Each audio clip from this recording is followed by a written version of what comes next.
우리가 접하는 대부분의 시편은 저자가 비록 고난과 아픔, 슬픔과 억울함이 있다고 할지라도 결국에는 하나님께 감사하거나 위로와 은혜를 경험하는 내용이 대부분입니다.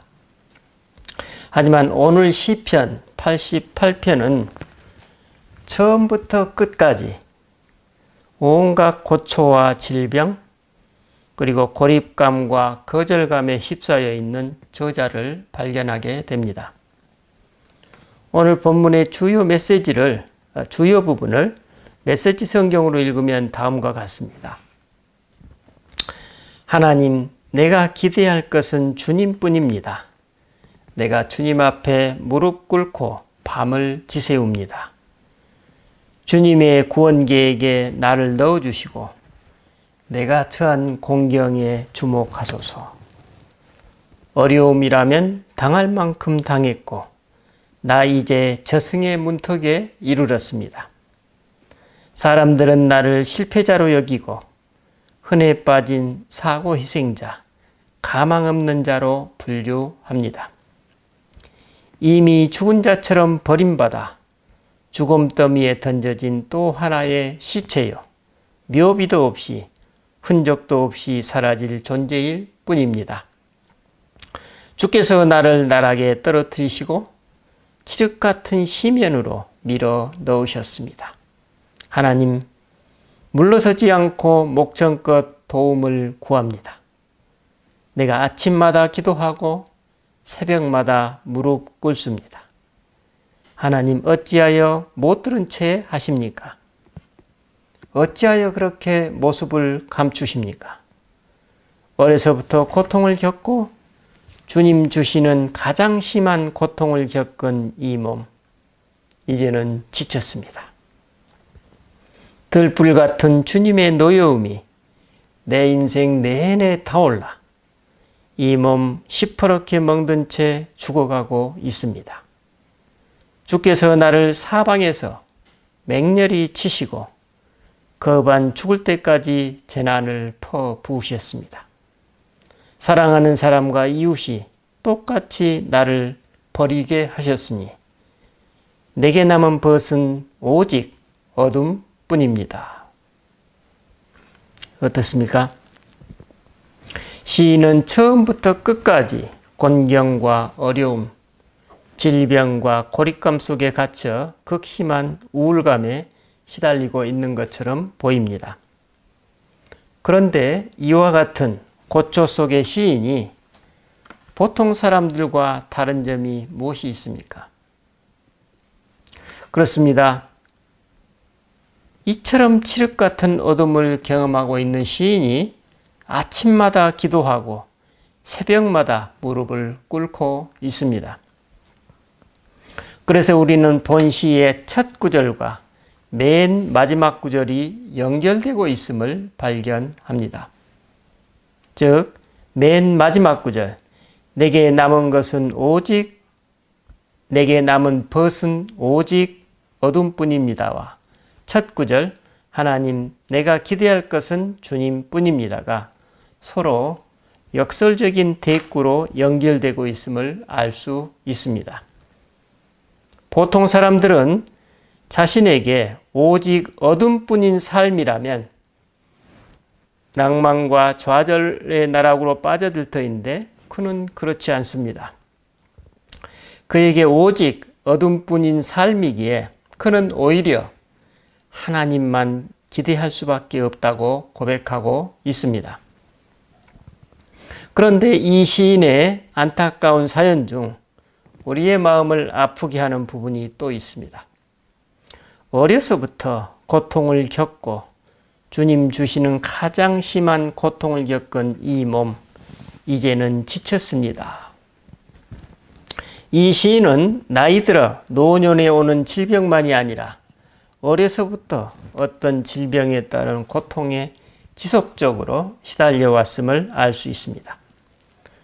그래서 그는 아침마다 기도하고 새벽마다 무릎을 꿇었다고 증언하고 있습니다. 사실 그는 어려서부터 기도하지 않으면 도저히 살 수 없는 삶의 조건에 놓여진 채 살아온 것입니다. 하지만 안타깝게도 자기 기도의 열매가 그를 질병의 고통으로부터 자유롭게 해주지는 않았던 것입니다. 그래서 그는 기도를 중단할 수 없었고 물러서지 않고 하나님께 도움을 구했습니다. 그런데 이런 시인의 간구에 하나님의 응답은 어땠습니까? 그는 말합니다. 하나님 어찌하여 못 들은 채 하십니까? 어찌하여 그렇게 모습을 감추십니까? 여러분, 우리가 기도의 삶을 살아갈 때 그래도 이따금씩 하나님의 시원하고도 혼쾌한 응답도 받고 그래서 삶의 기쁨과 기도의 삶에 대한 보람과 의미도 좀 경험해야 기도할 맛이 좀 나지 않겠습니까? 하지만 시인은 대부분의 삶에서 그렇지 못한 것 같습니다. 시인은 마치 하나님과 숨바꼭질 하듯이 하나님을 찾고 있습니다. 하지만 하나님은 시인에게 당신의 얼굴을 보여주지 않으십니다. 아니, 오히려 그의 삶에 있어 그가 맞는 고초는 더 심해졌다고 증언하고 있습니다. 이런 구절이 있죠. 들불 같은 주님의 노여움이 내 인생 내내 타올라 이 몸 시퍼렇게 멍든 채 죽어가고 있습니다. 주께서 나를 사방에서 맹렬히 치시고 거반 죽을 때까지 재난을 퍼 부으셨습니다. 라고 한탄하고 있습니다. 그에게는 육신의 질병뿐만 아니라 자기 삶의 여정 내내 재난과 불운이 끊이지 않았던 것입니다. 여러분, 한 사람의 삶이 이런 지경에까지 이르면 어떻게 될까요? 그렇습니다. 삶을 포기하고 하나님을 떠나려 할 것입니다. 이런 고초와 질병을 허락하신 하나님을 원망하면서 이제는 그 하나님의 손길로부터 벗어나려 할 것입니다. 하지만 시인은 다음의 증언을 하고 있습니다. 사랑하는 사람과 이웃이 똑같이 나를 버렸습니다. 그가 하나님을 떠난 것이 아니라 그의 사랑하는 사람과 이웃이 그를 떠났다고 한탄하고 있습니다. 사실 그는 극한의 신체적 고초와 삶의 위기 속에서도 하나님과 함께 그 고난과 위기를 견뎌내고 있었던 것입니다. 하지만 이 같은 인생의 어둠 속에 갇혀있는 그를 오히려 그의 주변 사람들이 버리고 떠나버린 것입니다. 그러므로 이제 그에게 남은 것은 아무것도 없습니다.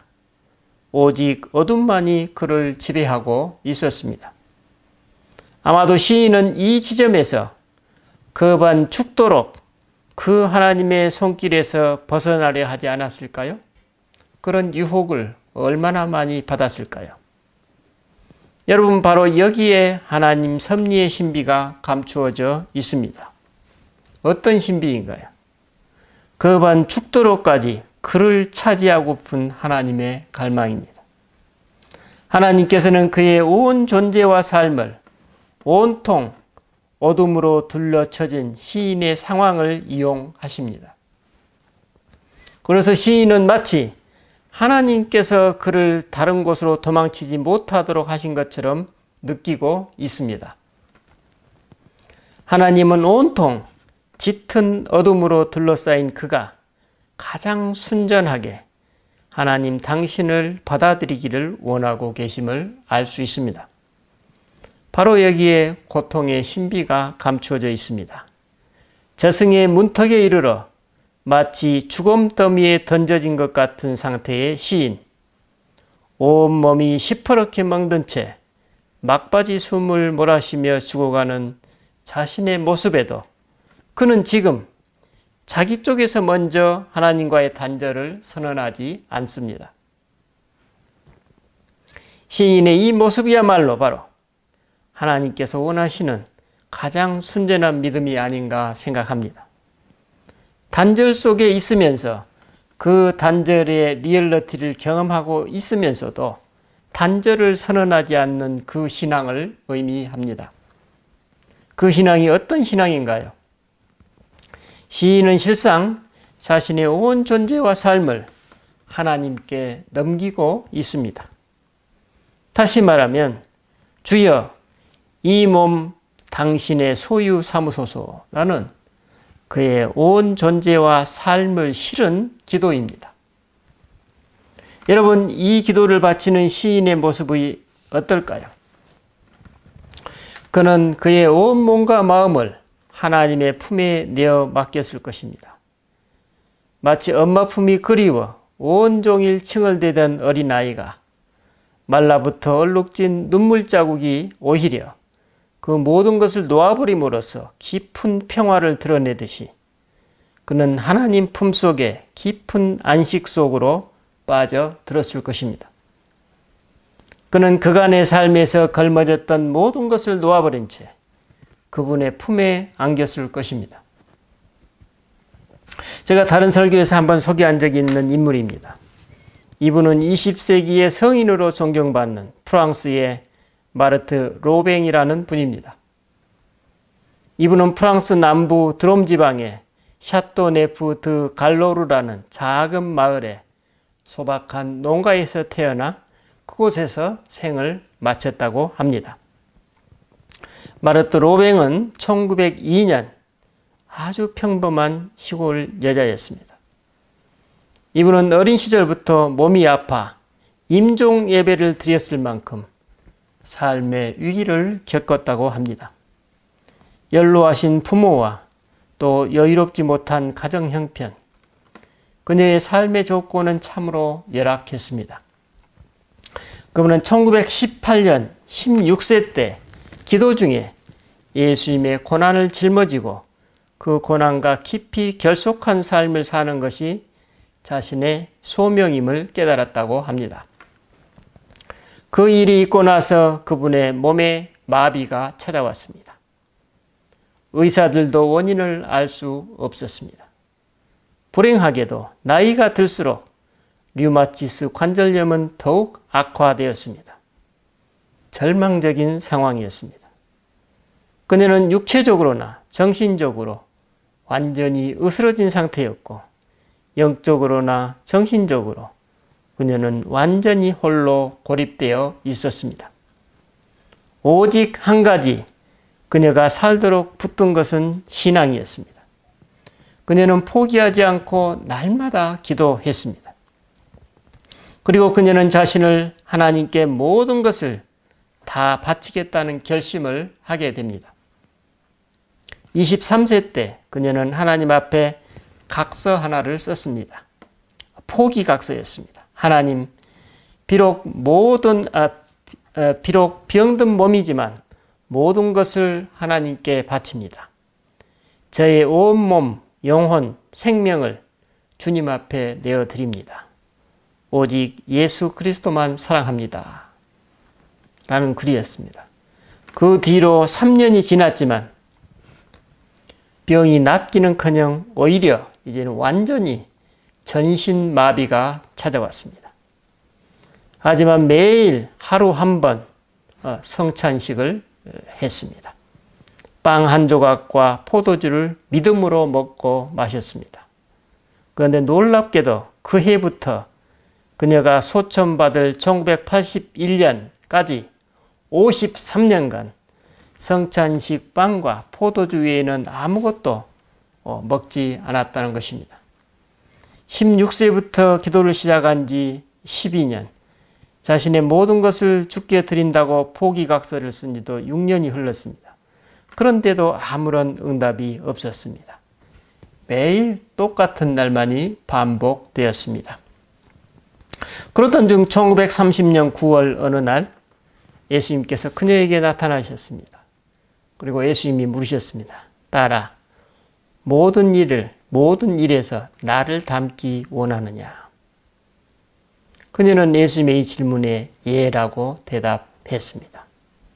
얼마 후 마르트 로뱅의 손과 발, 옆구리에 예수님의 성은, 즉 상처가 그대로 나타났다고 합니다. 온 몸으로 예수님의 십자가의 아픔이 느껴지기 시작했습니다. 이는 순환기간 예수님이 겪으신 엄청난 육체적, 심리적 고통을 짊어지라는 초대였던 것입니다.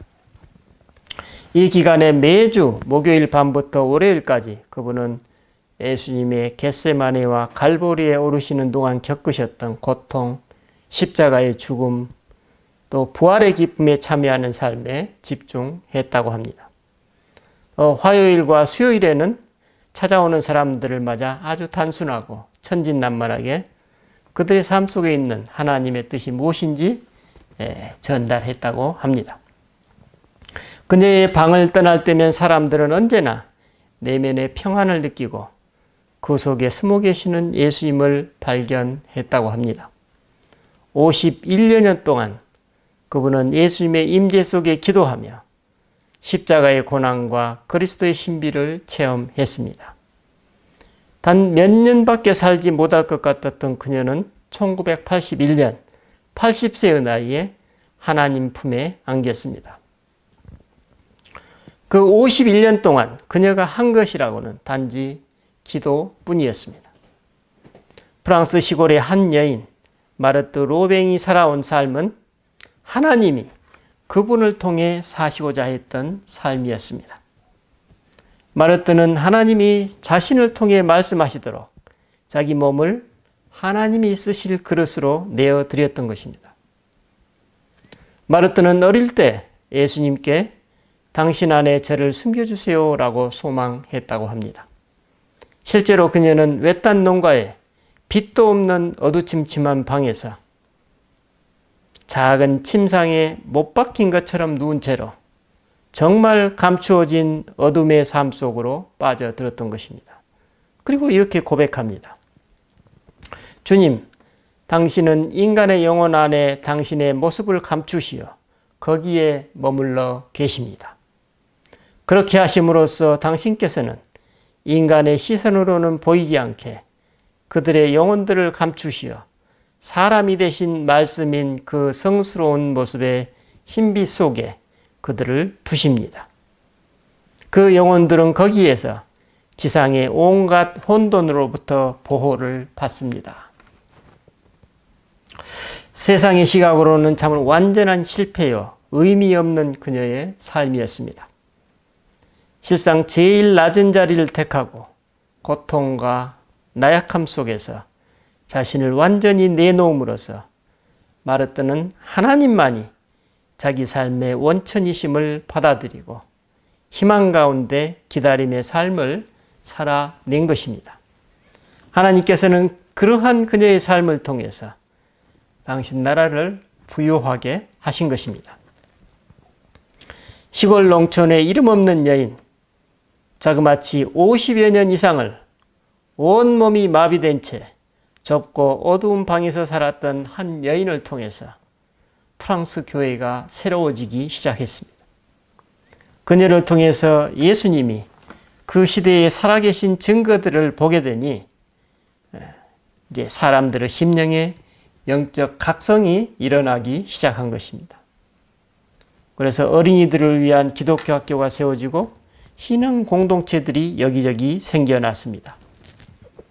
그녀로부터 시작된 영성운동으로 2차 세계대전 당시부터 세계 각지에 57개의 영성센터가 세워져서 영성운동이 확산되었고 평신도 수백 명이 이 영성센터에서 전임으로 일하고 있다고 합니다.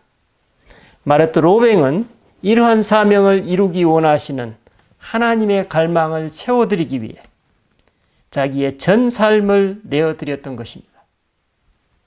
지금도 수많은 사람들이 이 마르트 로뱅이 기도하던 방에 찾아와 순례를 한다고 합니다. 여러분, 우리는 본문의 이 시인과 마르트 로뱅의 고백과 증언을 통해서 신앙인의 고통에 대한 의미를 추론해 볼 수 있습니다. 이는 어쩌면 한 사람의 고통이 길고 촘촘한 만큼 하나님은 그 사람의 모든 것을 그만큼 소유하시고 차지해 버리신다는 메시지입니다. 바로 이런 의미에서 본 시인은 이제 지쳐서 죽음을 앞두고 자신이 하나님과 일치하는 데 이르렀음을 보여주고 있습니다. 시인의 바로 이 모습이야말로 인생의 승리이고 삶의 값진 왕관입니다. 그것은 인내와 눈물로 이루어진 값으로 따질 수 없는 삶의 결실입니다. 아마도 하나님께서는 바로 이것을 가장 귀하게 여기실 것입니다. 우리는 그 사례를 예수님이 말씀하셨던 거지 나사로를 통해서도 발견하게 됩니다. 모든 것으로부터 버림받아 온몸이 시퍼렇게 멍든 채 죽어가지만 이 시인은 의외로 말할 수 없는 자유를 느꼈을 것입니다. 왜냐하면 그는 지금 하나님께 자신의 모든 것을 내어 맡기고 있기 때문입니다. 그가 어떤 과정을 거쳐 여기에 이르게 되었습니까? 그는 어려서부터 고통을 겪어왔고 그의 인생 내내 고초와 시련이 그치지 않았고 그 어려움으로 저승의 문턱에 이르는 생의 막다른 골목에 이르는 극한의 공포를 경험했고 이제는 온몸이 병든 채 죽어가는 한계 상황에 이르러 오히려 그는 알 수 없는 자유를 누립니다. 이 모든 과정이 의미하는 바가 무엇인가요? 그렇습니다. 하나님이 그 사람의 전 생애를 거쳐 그를 차지하시는 과정입니다. 그 심도와 깊이를 생각해 보면 그의 존재와 삶의 모든 영역을 포괄하고 있음을 짐작할 수 있습니다. 이처럼 하나님이 신앙인을 차지하시는 과정이 곧 그 사람의 존재 가치이고 삶의 의미일 것입니다. 그건 마치 예수님이 하나님 아들로서의 자기 정체성의 기반 위에 당신의 존재와 삶으로 그리스도화 되어 가시는 과정에서 우리는 그분의 삶 전체가 어둠 속에 갇혀 있음을 발견합니다. 그분 자신은 세상의 빛과 소금으로 사셨지만 정작 그분이 늘 마주하셨던 것은 오직 세상의 어둠뿐이었고 그분에게 기대할 수 있는 것은 오직 하나님뿐이었습니다. 그리스도의 생애가 왜 이처럼 어둠으로 점철되었을까요? 그렇습니다. 진정 우리가 신앙인으로 살아간다면 모양과 형태만 다를 뿐 우리네 인생 대부분이 그렇다는 것입니다. 우리는 이 어둠 속에서 자기를 확장해 나가고 고초 속에서 삶의 깊이를 가늠하게 되며 질병이라는 아픔을 통해 피조물로서의 한계를 받아들이게 됩니다. 그런데 우리가 여기서 잊어서는 안 될 것이 있습니다. 이런 우리 인생의 고초가 하나님께서 원하시거나 유발시키지 않으셨다는 것입니다. 오늘 이 본문의 시인은 몇 차례에 걸쳐서 자신의 고초가 하나님으로부터 왔다고 오해하고 있음을 발견합니다. 주께서 나를 나락에 떨어뜨리셨다는 둥, 칠흑 같은 시면으로 밀어 넣으셨다는 둥, 주님이 분노에 자신이 부서졌다는 둥, 주님이 가장 심한 고통을 주셨다는 둥, 들불 같은 주님의 노여움이 그의 인생 내내 타올랐다는 둥, 자신이 거반 죽을 때까지 하나님이 재난을 퍼부으셨다고 주장하고 있습니다. 하지만 여러분, 이게 정말입니까? 우리가 조금만 깊이 생각해 보면 우리의 고난은 너나 할 것 없이 우리 인간들의 죄에 그 뿌리가 있음을 알 수 있습니다. 우리 삶의 역사를 이루고 있는 우리 조상들, 우리의 사회, 우리의 국가뿐만 아니라 우리 이웃 국가들, 지금 내 한 사람의 고초에 이 모든 요소들이 함께 섞여 있고 그 원인을 이루고 있음을 알 수 있습니다. 우리 인간들의 이런 죄악과 그 죄악의 결과들 속에 우리 한 사람 한 사람이 살고 있습니다. 우리들의 이런 모습에도 불구하고 하나님께서는 이런 상황과 환경 속에 우리들을 당신께서 소유 삼으십니다. 그리고 특별히 시인처럼 억울한 삶, 고통스러운 삶을 신앙 안에서 잘 참고 이겨내는 성도들의 삶을 가장 귀하게 여기십니다. 어쩌다 한 사람이 어쩌다 재수없이 그만 역사의 파편에 치명상을 입었으나 이런 불합리하고 불공정한 세상을 향한 그 한 사람의 자기 몫을 자신의 전생애를 통해 이루어 나가는 것입니다. 이것이 바로 우리 신앙인의 소명이고 하나님 자녀로서 진정 자기 자신이 되어가는 과정이라고 볼 수 있을 것입니다. 기도하십시다. 주님, 우리는 이 세상을 살아가면서 불가피하게 그 이유를 헤아릴 수 없을 정도의 여러 가지 요인과 과정과 상황과 환경 속에서 고통과 고초를 겪고 극한의 고립감과 어쩌면 거절감을 경험하기도 합니다. 그러나 이러한 과정 속에서 우리는 더욱더 하나님을 찾고 그분께 간구함으로써